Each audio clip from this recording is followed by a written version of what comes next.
नमस्कार, मैं हूं श्रुति मिश्रा और आप सभी दर्शकों का अन्नदाता कार्यक्रम में बहुत बहुत स्वागत करती हूं। हमारे देश का किसान जन का पोषक है, वो श्रम का देवता है, अन्नदाता है और उसमें ही भारत की आत्मा निवास करती है। ऐसे ही किसानों की प्रगति के लिए हम खेती बाड़ी से जुड़ी बहुत सी नई लाभकारी जानकारियां हर रोज सुबह आपके लिए लेकर आते हैं। तो चलिए कार्यक्रम शुरू करने से पहले देखते हैं क्या है आज के अन्नदाता में खास। राष्ट्रीय उपभोक्ता दिवस पर अन्नदाता की खास प्रस्तुति। फसलों को कीटों से बचाने में सहायक है टाइकोग्रामा काट।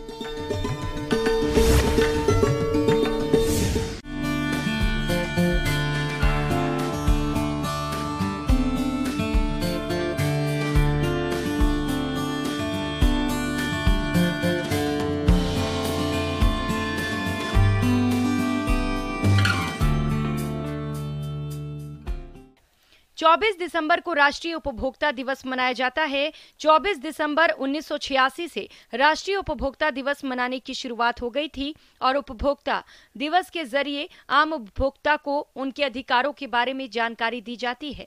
किसी भी वस्तु या सेवा में दोष या गुणवत्ता में कमी पाए जाने पर उपभोक्ता आयोग में शिकायत दर्ज करवा सकता है, क्योंकि हम सभी किसी न किसी रूप में एक उपभोक्ता ही हैं।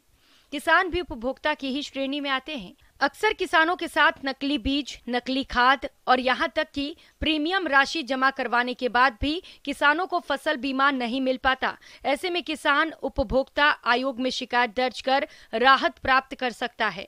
आज हम यहाँ आपको देश में उपभोक्ताओं को दिए गए उन अधिकारों के बारे में बताने जा रहे हैं जिन्हें जानना हम सभी के लिए बहुत जरूरी है। इस बारे में बता रहे हैं जिला उपभोक्ता आयोग श्रीगंगानगर के अध्यक्ष साहब राम मोटियार। उपभोक्ता के विभिन्न हितों को ध्यान में रखते हुए प्रत्येक वर्ष 24 दिसंबर को राष्ट्रीय उपभोक्ता दिवस मनाया जाता है। वहीं हर साल 15 मार्च को विश्व उपभोक्ता संरक्षण दिवस भी मनाया जाता है। इसका मुख्य उद्देश्य उपभोक्ताओं या ग्राहकों को उनके हितों के लिए बनाए गए उपभोक्ता संरक्षण अधिनियम 1986 और उसके अंतर्गत आने वाले कानूनों की जानकारी देना है। आज भी हमारे देश में उपभोक्ताओं को इन अधिनियमों की सही जानकारी नहीं है। खासकर ग्रामीण क्षेत्रों में रहने वाले किसान ठगी के ज्यादा शिकार होते हैं।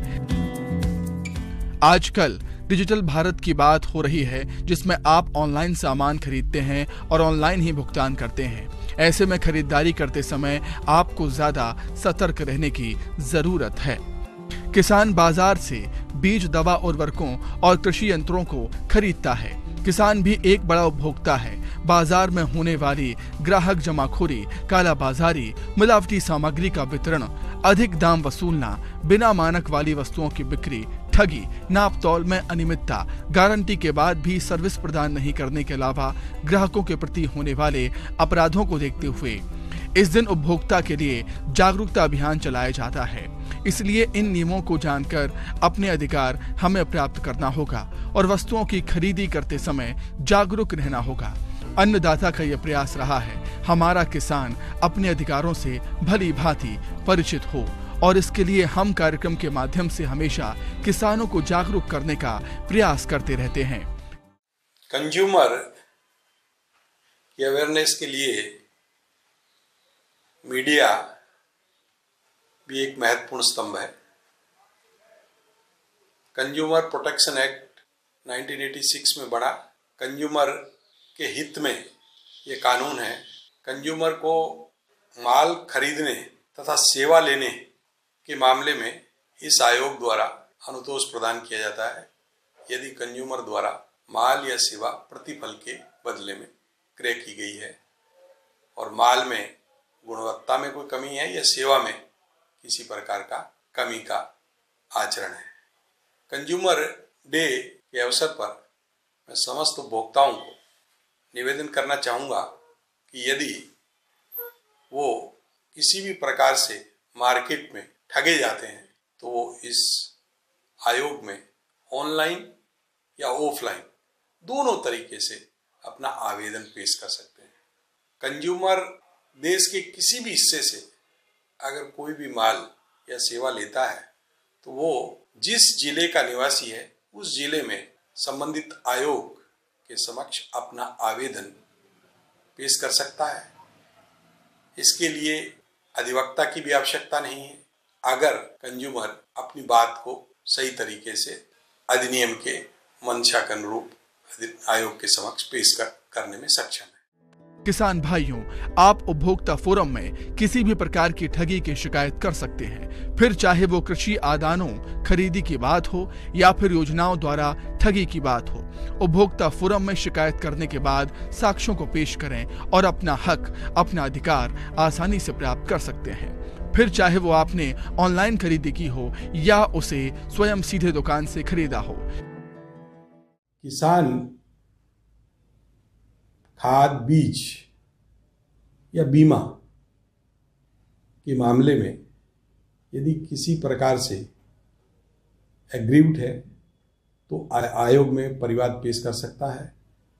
आयोग में परिवाद पेश करने के लिए क्षेत्राधिकार का यही प्रावधान है कि बीज, खाद कहीं से क्रय किया हो, बीमा कहीं से क्रय किया हो, लेकिन किसान को उस जिले में जिसका वह निवासी है परिवाद पेश करने की अधिकारिता है और उस पर आयोग दूसरे पक्ष को नोटिस देकर विधि अनुसार सुनवाई कर जो भी विधि के तहत, कानून के तहत वाजिब उपचार है वो उपभोक्ता को दिलाता है। आयोग को परिवाद प्रस्तुत होने पर 90 दिवस में निर्णय लेना होता है। कानून का ये प्रावधान है कि यथासंभव 90 दिवस में उपभोक्ता को राहत प्रदान की जाए। उपभोक्ता किसान है या कोई अन्य वर्ग का, यदि उसने माल क्रय किया या सेवा क्रय किए तो वो आयोग के समक्ष परिवाद प्रस्तुत कर सकता है। लेकिन इससे भी बेहतर उपाय है कि आप ठगी के शिकार ही ना हों। इसके लिए आप वस्तुओं की खरीदी करते समय सावधानी बरतें, जैसे हमेशा पंजीकृत संस्थाओं या दुकानों से ही सामान खरीदें। खरीदारी करते समय वस्तु की निर्माण तिथि, अंतिम तिथि, पैकेट पर लिखी सारी जानकारियों को अच्छी तरह से पढ़ें और समझें। खरीदारी के वक्त वस्तु की पैकिंग अच्छी तरह से चेक करें। अगर वस्तु की पैकिंग या बैग की पैकिंग किसी भी तरह से खुली या फटी हो तो ऐसी वस्तुओं को ना खरीदें। खरीदारी करने के बाद दुकानदार से पक्का बिल या रसीद अवश्य लें। साथ ही रसीद पर वस्तु से जुड़ी जानकारी, वस्तु की मात्रा आदि अवश्य अंकित कराएं और बिल पर दुकानदार की मोहर अवश्य लगवाएं, ताकि खरीदे गए सामान में किसी भी प्रकार की खरीदी होने पर इस बिल को दुकानदार के खिलाफ सबूत के तौर पर इस्तेमाल कर सकें। किसी भी दुकानदार या व्यापारी को ये हक नहीं है कि वो आपका शोषण करे, घटिया क्वालिटी का या फिर खराब सामान दे। अगर कोई ऐसा करता है तो दंड का पात्र है वो, लेकिन इसके लिए पहले आपको जागरूक होना पड़ेगा।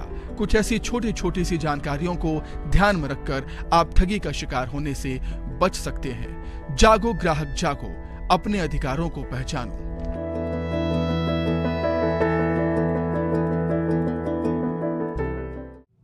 सभी उपभोक्ताओं से आयोग का यह विनम्र निवेदन है कि यदि उनके साथ मार्केट में किसी प्रकार की कोई ठगी होती है, माल गुणवत्ता के अनुरूप नहीं दिया जाता है, सेवा में कमी रहती है, तो वो आयोग के समक्ष परिवाद पेश करें।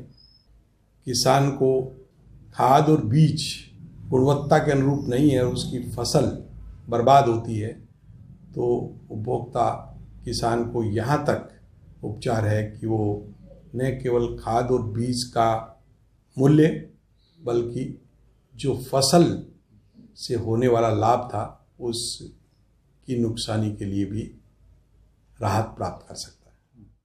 किसान भाइयों, अब लेते हैं एक छोटा सा ब्रेक।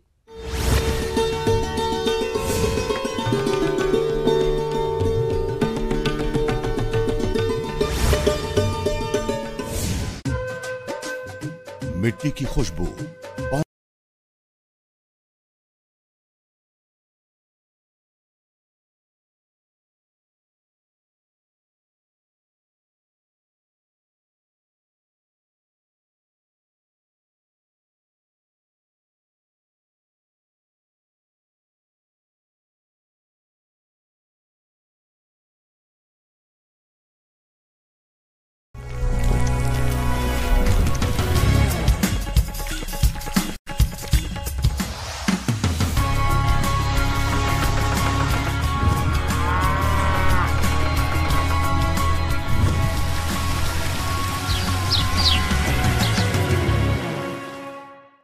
और ब्रेक के बाद आप सभी दर्शकों का अन्नदाता में एक बार फिर से स्वागत है।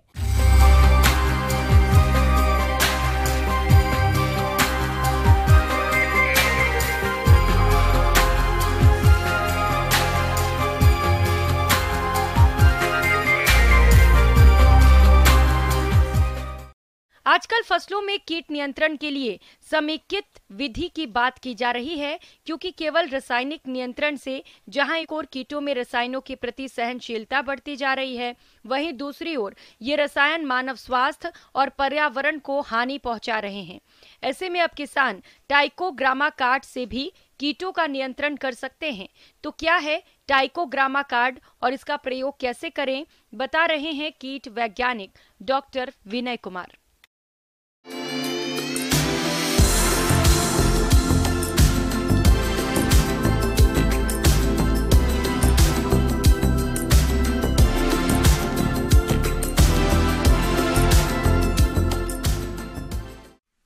ट्राइकोग्रामा एक सूक्ष्म ततैया है जो कि अपने दुश्मन कीट के अंडे में अपना अंडा देकर या इसका मादा, इसका नर जो है वो भक्षण करता है अपने शत्रु कीट के अंडों का।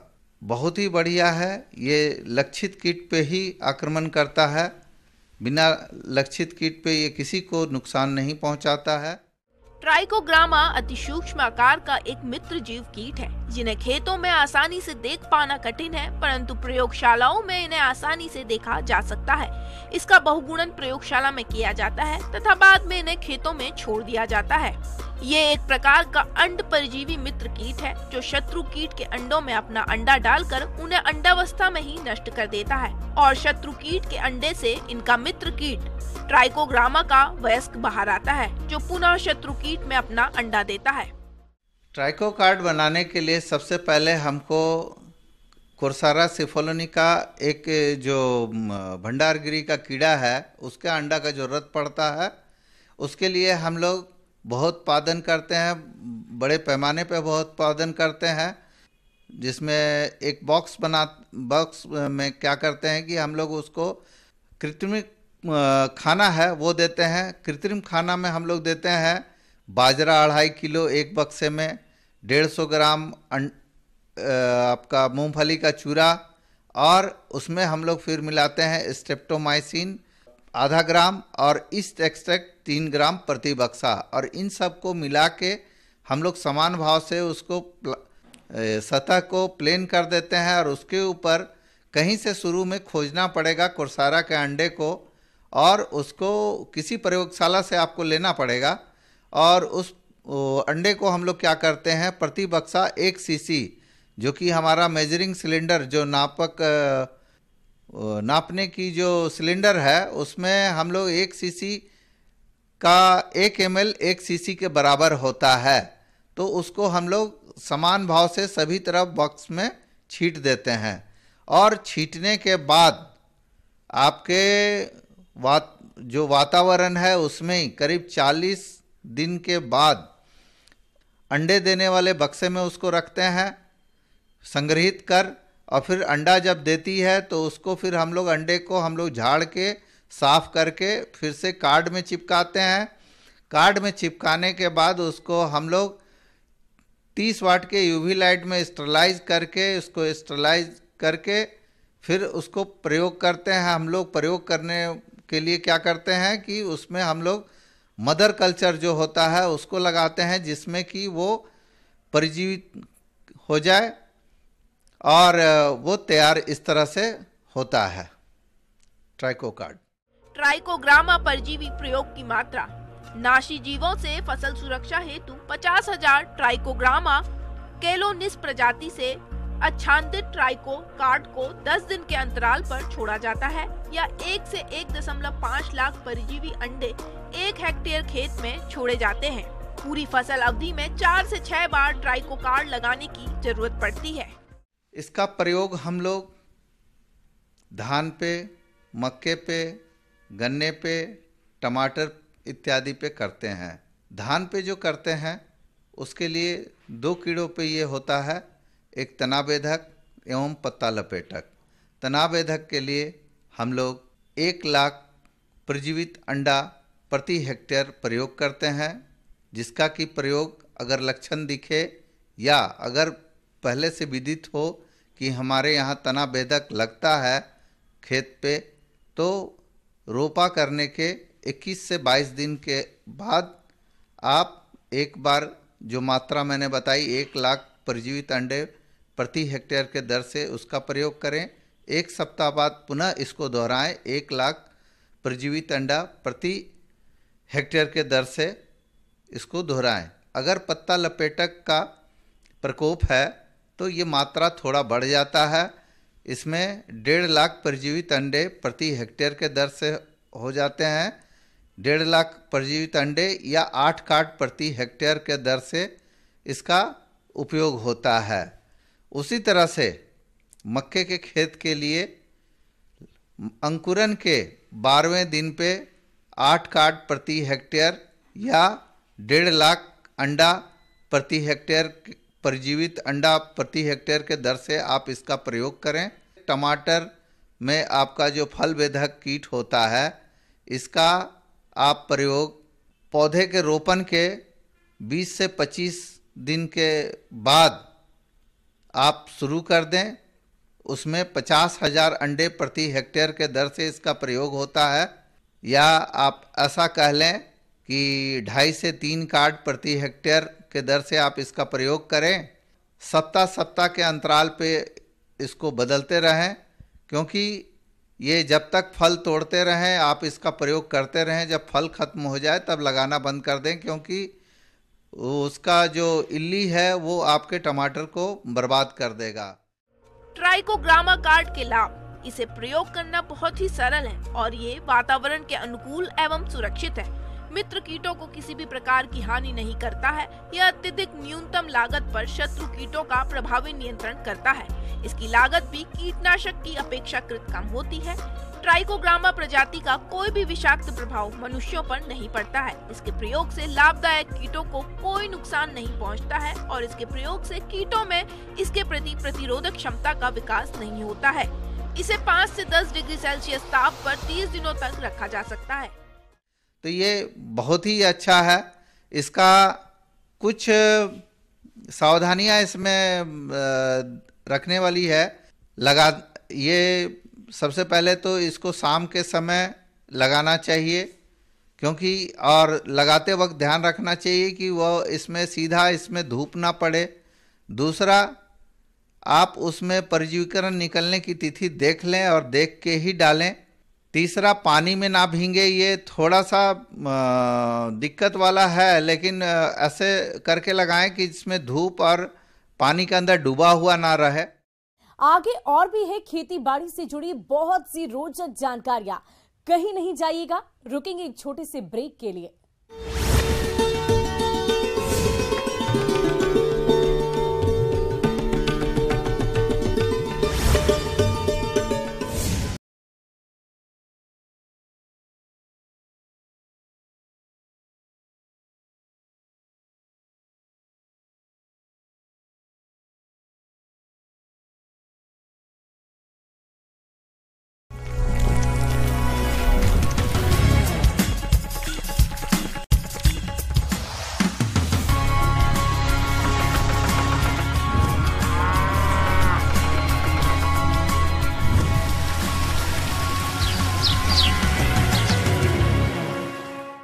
ब्रेक के बाद एक बार फिर से आप सभी दर्शकों का अन्नदाता कार्यक्रम में स्वागत है।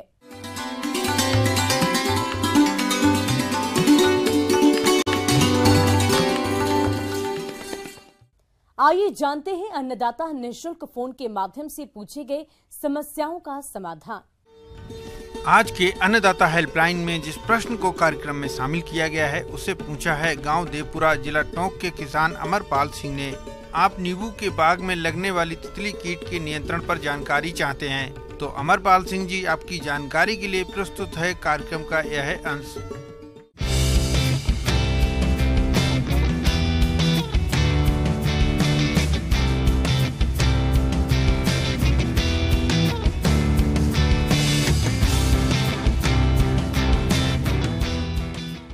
तो नींबू वर्गीय फसलें उन फसलों की श्रेणी में आती हैं जिनमें कीट पतंगों का प्रकोप बहुत होता है। और यदि आप इनको नियंत्रित नहीं कर पाए तो इसकी उपज में बहुत ज़्यादा हानि होती है, जो नींबू वर्गीय फसलें हैं इनमें। तो किसान भाइयों, जो सबसे पहला कीड़ा है नींबू की तितली या लेमन बटरफ्लाई, अंग्रेजी में इसको लेमन बटरफ्लाई बोलते हैं। ये जो मुख्य रूप से जो कीड़ा होता है, इसमें 4 अवस्थाएं पाई जाती हैं। इसमें जब अंडा, इसकी फिर अंडे के बाद इल्ली निकलती है उससे, फिर ये संखी अवस्था में बदल जाती है। इल्ली होती है इसकी जो फसल को खाती है, संखी जो है इसकी एक रेस्टिंग स्टेज होती है, या आप कहें सुसुप्त अवस्था होती है। इसके अलावा वयस्क होता है, वयस्क का काम इसमें प्रजनन करना होता है और जगह जगह अंडे देना होता है। किसान भाइयों, अभी आपने नींबू की तितली कीट की पहचान के बारे में जानकारी हासिल की। अब आइए जानते हैं कि ये कीट नींबू के बाग को किस तरह से नुकसान पहुंचाता है, इसके बारे में। किसानों की रुचि के अनुसार जो जानने वाली बात ये होती है वो ये है कि नुकसान कैसे करती है। तो किसान भाइयों, इसकी जो सूंडी अवस्था है, इल्ली ये होता है, इसको सूंडी बोलते हैं, जो इल्ली वो नुकसान वाली होती है। ये क्या करती है किसान भाइयों, अगर शुरुआत में इसका प्रकोप हो जाता है, कोमल पत्तियों और शाखाओं को खाती है और उनको खाकर ये ख़त्म कर देती है। इनका प्रकोप जब फसलें छोटी होती है, मुख्य रूप से नींबू जब होता है तो उसमें समय प्रकोप होता है, तो उसकी पत्तियाँ खा लेती हैं। अब जैसा कि किसान भाई जानते होंगे कि जो अपने जो पौधे होते हैं उनमें प्रकाश संश्लेषण की क्रिया बिना पत्तियों के नहीं हो पाती है। यदि पत्तियों की संख्या कम हो जाती है तो फसलों को फसल की उपज में बहुत ज़्यादा हानि होती है। तो कई बार तो ऐसा देखा गया है कि इसकी सूढ़ियाँ पत्ती पूरे पौधे को या पूरा जो वृक्ष है उसको पत्ती विहीन कर देती हैं। तो ये इस तरह से नुकसान पहुंचता है किसान भाइयों। जब बहुत ज़्यादा प्रकोप हो जाता है तो जो पौधा होता है या जो वृक्ष होता है उस पर फल लगता ही नहीं है। तो इसलिए किसान भाइयों को इसको नियंत्रित करने की बहुत आवश्यकता होती है। किसान भाइयों, नींबू की तितली कीट द्वारा नींबू के बाग को अधिक हानि पहुंचाई जाती है। आप इस कीट के नियंत्रण के लिए क्या करें, इसकी जानकारी कुछ इस प्रकार से है। अब अपन जो किसान भाइयों के इंटरेस्ट है कि इनको किस तरह नियंत्रित करना चाहिए, तो सबसे जो बड़ी बात है जो इनको किसान भाइयों को जो ध्यान रखना चाहिए कि अपने बाग बगीचों को स्वच्छ रखें, खरपतवार रहित रखें, खरपतवार नहीं लगे हों, जिससे इनका क्या होता है, इनकी बहुत सारी अवस्थाएं ऐसी हैं जो खरपतवारों में पलती हैं। सूढ़ी और संखी इसकी दिखाई देती है ऊपर से, आप इनको हाथ से चुनकर भी नष्ट कर सकते हैं। इसका प्रकोप ज़्यादा हो रहा हो और आपको लगता है कि आर्थिक क्षति स्तर से ज़्यादा है और आपकी फसलों में कुछ हानि होगी, तो इसको नियंत्रित करने का उपाय करें। तो इसमें बहुत सारे कीटनाशी दवाइयाँ आती हैं, तो उसमें दवाई डाल सकते हैं। जैसे इंडोक्साकार दवाई होती है, मतलब 500 ml दवा लगती है इसमें 1 हेक्टेयर के लिए। तो इसमें वृक्षों में जो आप उपयोग करें वो ध्यान रखें कि 5 ml दवा 15 लीटर का जो पंप होता है उसमें डालें, फिर इसका जो स्प्रे करने वाला पंप उनसे स्प्रे करें। स्पाइनोसाइड है, इसका आप स्प्रे कर सकते हैं। पहले प्रयास आपका ये होना चाहिए कि बिना दवाइयों के नियंत्रित करने की कोशिश करें, कुछ इस तरह का प्रयास करें कि बिना दवाइयाँ ना डालना पड़े और कंट्रोल हो जाए। यदि इसके बाद भी आपको प्रकोप दिखाई देता है तो फिर आप दवाइयाँ डालें।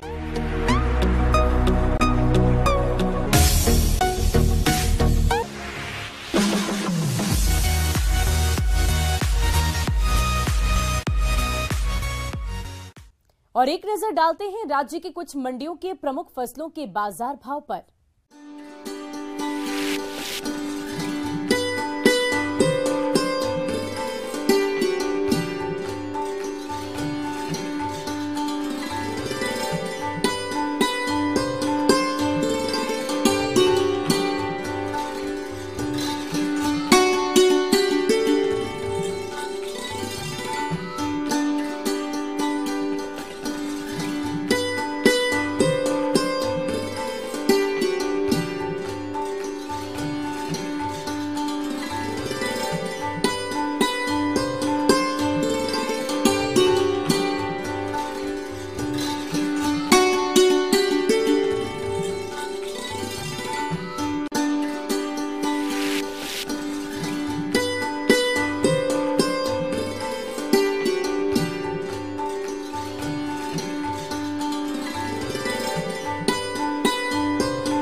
किसान भाइयों, कृषि संबंधित समस्या और सुझाव के लिए आप हमें इस पते पर संपर्क कर सकते हैं।